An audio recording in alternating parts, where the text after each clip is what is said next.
This channel does not promote any violent, harmful, or illegal activities. All content provided by this channel is meant for an education purpose only.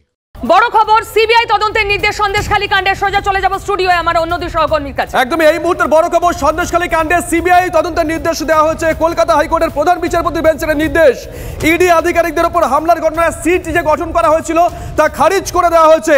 নেজাট এবং বনগাঁ থানার মোট 3টি তদন্তভার সিবিআইকে হস্তান্তরের নির্দেশ দেওয়া হয়েছে। এই মুহূর্তের বড় খবর, নেজাট এবং বনগাঁ থানার মোট 3টি তদন্তভার সিবিআইকে হস্তান্তরের নির্দেশ দেওয়া হয়েছে। বড় খবর, শেখ শাহজাহানকে সিবিআইকে হস্তান্তরের নির্দেশ। বড় খবর এই মুহূর্তে, শেখ শাহজাহানকে সিবিআইকে হস্তান্তরের নির্দেশ। আজ বিকেল 4:30টার মধ্যে শেখ শাহজাহান এবং নথি সিবিআইকে হস্তান্তরের নির্দেশ। এই মুহূর্তের সব থেকে বড় খবর, গোটা দেশের বড় খবর। ব্রেক করলাম আমরা, শুভজিৎ। একেবারে ইডির আধিকারিকদের উপর হামলার ঘটনায় সিট এসআইটি খারিজ, নেজাট এবং বনগাঁ থানার মোট 3টি তদন্তভার সিবিআইকে হস্তান্তরের নির্দেশ। নিঃসন্দেহে এই মুহূর্তের সব থেকে বড় খবর ব্রেক করলো TV9 বাংলা। শেখ শাহজাহানকে সিবিআইকে হস্তান্তরের নির্দেশ কলকাতা হাইকোর্টের। এই মুহূর্তের গোটা দেশের সব থেকে বড় খবর, শেখ শাহজাহানকে সিবিআইকে হস্তান্তরের নির্দেশ।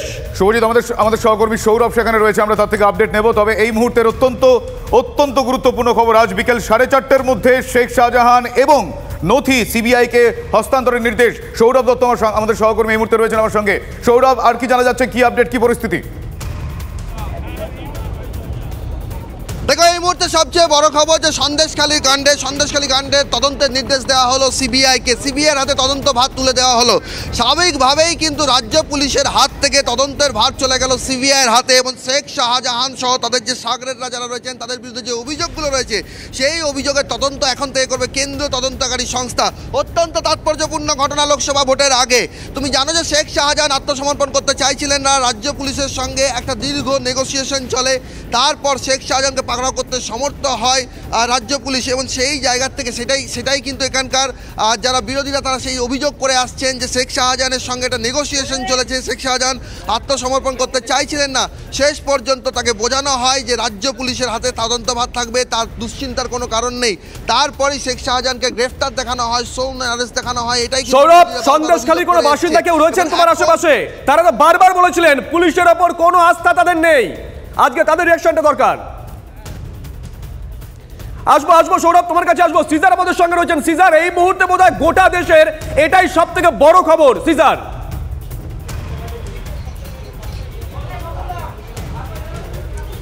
একদমই, কারণ শেখ শাহজাহান গ্রেপ্তার হওয়ার পরে, রাজ্য পুলিশ গ্রেপ্তার হওয়ার পরে একটা কিন্তু বারবার এনফোর্সমেন্ট ডিরেক্টরেট কিন্তু এই অভিযোগটাই তুলছিল যে রাজ্য পুলিশ অর্থাৎ সিআইডির কাছে থাকলে যে মামলার তদন্ত তারা করছেন, পিএমএলএ সংক্রান্ত মামলা এবং তাদের ওপর যে হামলার ঘটনায় তারা যে অভিযোগ করেছেন, সেই সামগ্রিকভাবে দুটো মামলারই তদন্তের ক্ষেত্রে যে প্রয়োজনীয় তথ্য প্রমাণ, সেই তথ্য প্রমাণ কিন্তু নষ্ট হতে পারে। এবং সেই কারণে ইডি এর আগেই কিন্তু দ্রুত শুনানির আর্জি জানিয়েছিল প্রধান বিচারপতির ডিভিশন বেঞ্চে, এবং ইডি প্রথম থেকেই তাদের ওপর হামলার ঘটনায় যে এসআইটি গঠন, সেই এসআইটি গঠনের বিরোধিতা করে এবং প্রথম থেকেই তারা সিবিআই বা এনআইএর মতো সংস্থাকে তদন্তের ভার দেওয়া হোক এমন আর্জি তারা জানিয়েছিল। এবং শেষ পর্যন্ত প্রধান বিচারপতি ডিভিশন বেঞ্চ সিবিআই তদন্তের নির্দেশ দিয়েছেন, এবং আজকে 4:30টার মধ্যে অর্থাৎ ইডির আর্জি মেনেই যে যত বেশি সময় পর্যন্ত শেখ শাহজাহান সিআইডি হেফাজতে থাকবে তত বেশি তথ্য প্রমাণ নষ্ট হবে, এই আশঙ্কার কথা কোথাও মান্যতা দিয়ে প্রধান বিচারপতি ডিভিশন বেঞ্চ কিন্তু আজকেই 4:30টার মধ্যে রাজ্য পুলিশের সিআইডিকে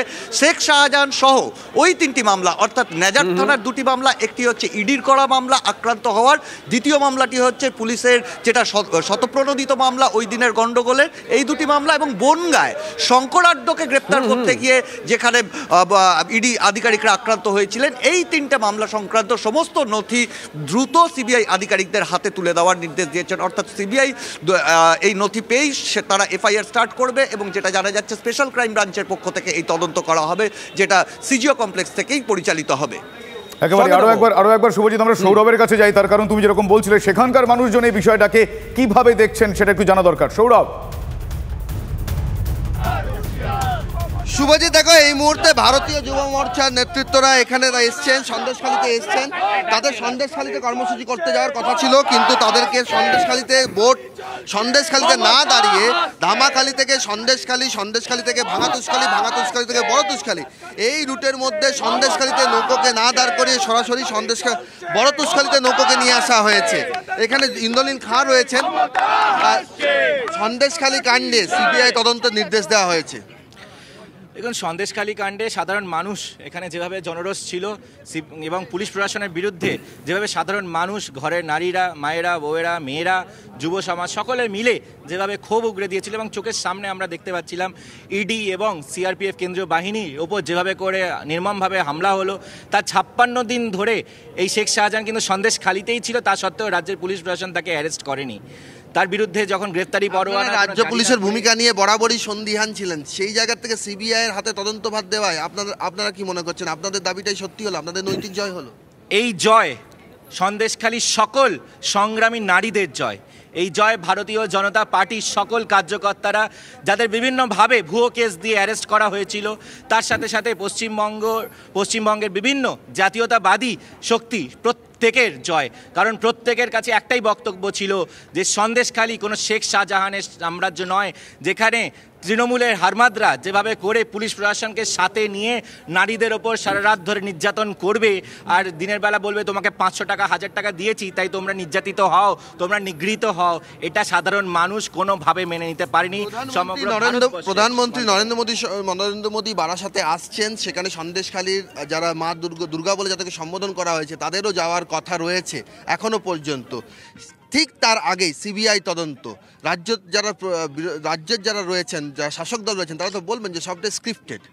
দেখুন, রাজ্যের শাসক দল তো পুরো স্ক্রিপ্ট করে এই দিনের বেলা তারা দুর্নীতি করেছে, রেশন চুরি করেছে, আর রাতের অন্ধকারে নারীদের ওপর যেভাবে নির্যাতন করেছে।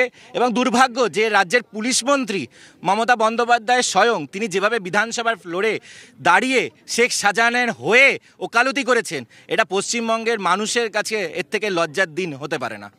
আজ আপনাদের কি কর্মসূচি? আজ আপনাদের সন্দেশখালী যাওয়ার কথা ছিল, কিন্তু আপনাদের নৌকোকে সন্দেশখালী না নিয়ে গিয়ে সরাসরি নৌকোকে বড়তুশখালীতে নিয়ে আসা হয়েছে। যে ঘাটেই নিয়ে যাবে এবং সন্দেশখালী একটি আইল্যান্ড আছে, প্রত্যেক আইল্যান্ডে এই যুব আড্ডা কর্মসূচি হবে, কোনো একটি জায়গায় শুধু না। এখানে সন্দেশখালী ভারতবর্ষের অবিচ্ছেদ্য অংশ, সন্দেশখালী পশ্চিমবঙ্গের অবিচ্ছেদ্য অংশ, কোনো শেখ শাহজাহানের প্রাইভেট সাম্রাজ্য নয়, কোনো দক্ষিণ কলকাতার কোনো প্রাইভেট লিমিটেড কোম্পানির সাম্রাজ্য নয়। তাই এখানে ভারতীয় জনতা যুব মোর্চার সকল কার্যকর্তারা মিলে তদন্ত হওয়ার ফলে শেখ শাহজাহান, শিবু হাজরা, উত্তম সর্দার, যারা এখনো পর্যন্ত ধরা পড়েছে, এখানকার যারা সন্দেশখালী বাসিন্দারা রয়েছেন, তালিকা দীর্ঘ। শেখ শাহজাহানের ছোট শাহজাহান, মেজো শাহজাহান, এরকম হাজার শাহজাহান রয়েছে, সেই তাদেরকে ধরপাকড়ের প্রক্রিয়াটা কি ত্বরান্বিত হবে? অবশ্যই সাধারণ মানুষের আস্থা আছে সিবিআই এর ওপর। আমাদের প্রত্যেক জাতীয়তাবাদী শক্তি যারা প্রত্যেকে মিলে লড়াই করেছে, সবার ভরসা আছে সিবিআই এর ওপর। কারণ সিবিআই আছে বলেই, ইডি আছে বলেই আমরা আজকে পার্থ চট্টোপাধ্যায়ের গার্লফ্রেন্ডের খাটের তলা থেকে কোটি কোটি টাকা দেখতে পেয়েছি, কীভাবে সাধারণ মানুষের চাকরি, গরিব মানুষের চাকরি চুরি করেছিল, রেশন চুরি করেছিল, এই বালু বা বিভিন্ন সময় আমরা দেখেছি গরু পাচার থেকে শুরু করে কয়লা পাচারে দোষী সেই অনুব্রত মণ্ডল, যে ভোটের সময় রিগিং করে চরম ঢাক বাজিয়ে, এখন তার স্থান তার একদম পুরো পরিবারকে নিয়ে তিহার জেলে চলে গেছে। কথা বলা হয়েছে এখানে নির্দিষ্ট করে। শ্রাবন্তী শুনতে পাচ্ছ কোন 3টে মামলার কথা বলা হয়েছে? দেখো, নেজার থানায় যে এফআইআরগুলি করা হয়েছিল সেই সবকটি এফআইআর এর দায়িত্ব নেবে সিবিআই। একই সঙ্গে যত দ্রুত সম্ভব আজকের বিকেলের মধ্যে যাবতীয় যে সমস্ত ডিটেলস রয়েছে, কাগজপত্র রয়েছে, সমস্ত সিবিআই এর হাতে তুলে দেওয়ার নির্দেশ দিয়েছেন প্রধান বিচারপতি ডিভিশন বেঞ্চ। শুভজিৎ, গতকালই আমরা দেখেছি যে ইডির করা মামলা, ইডি বারবার আর্জি করেছিল যদি রাজ্য পুলিশই তদন্ত করবে। এতদিন পর্যন্ত শেখ শাহজাহান যেহেতু রাজ্য পুলিশের আওতায় রয়েছে, সেক্ষেত্রে তথ্য প্রমাণ নষ্ট হবে।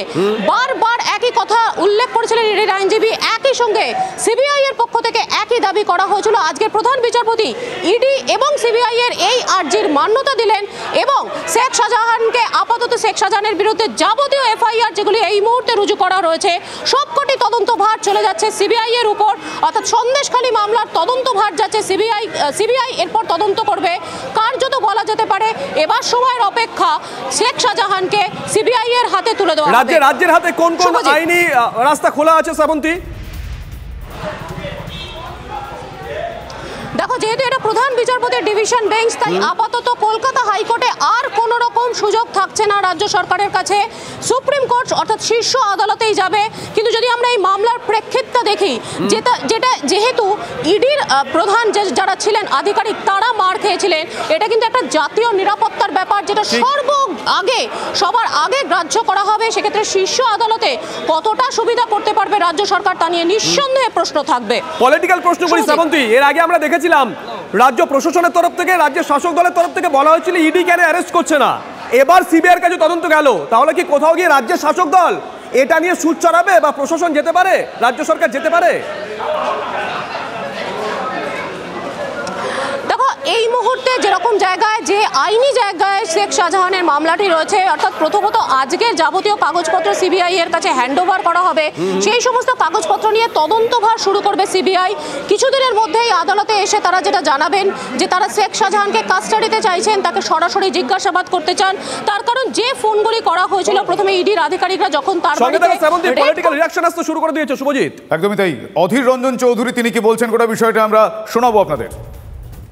মা বোনদের হয়ে কোনো রকম সহযোগিতা করবে না। যেটা ইডি ভয় পাচ্ছিল যে রাজ্য পুলিশ যেভাবে তথ্য নষ্ট করে দেবে শেখ শাহজাহানের, সেই জন্যই তাদেরকে হ্যান্ডওভার করার আবেদন করেছিল। সবই করতে পারে, কিন্তু at the end of the day রাজ্য যেখানটায় আছে, রাজ্যে যেখানে প্রশাসন আছে, তারা যদি মদত না করে তাহলে সিবিআই কতদূর যাবে? ওই দ্বীপে কোথায় ঘুরে বেড়াবে? ওই দ্বীপে আপনার কি মনে হয় আজকের থাকবো কেন? আমরা শোনাবো অভিজিৎ গঙ্গোপাধ্যায় কি বলছেন। এই সন্দেশখালির তদন্ত সম্বন্ধে আমার দৃষ্টিভঙ্গি হচ্ছে যে এই তদন্ত সিবিআইকে দিয়েই করানো উচিত, শুধুমাত্র সিবিআইরই করা উচিত। আমাদের বেঙ্গল পুলিশ বা কলকাতা পুলিশ অত্যন্ত দক্ষ, কিন্তু তাদেরকে কাজ করতে দেওয়া হয় না। যদি কখনো তাদেরকে কাজ করতে দেওয়া হয় তাহলে দেখবেন তারা কিভাবে অপরাধীদের ধরে। সৌরভ দত্ত আমাদের সঙ্গে রয়েছেন, আমাদের সহকর্মী। সৌরভ, তুমি একেবারে ঘাঁটি গেড়ে পুরো থেকে সন্দেশখালির খবর প্রথম দিন থেকে কভার করেছো। সন্দেশখালির মানুষ কারোর সঙ্গে কথা হয়েছে, তারা তো পুলিশের উপর আস্থা রাখতে চাইছিলেন না, এবার কি বলবেন তারা?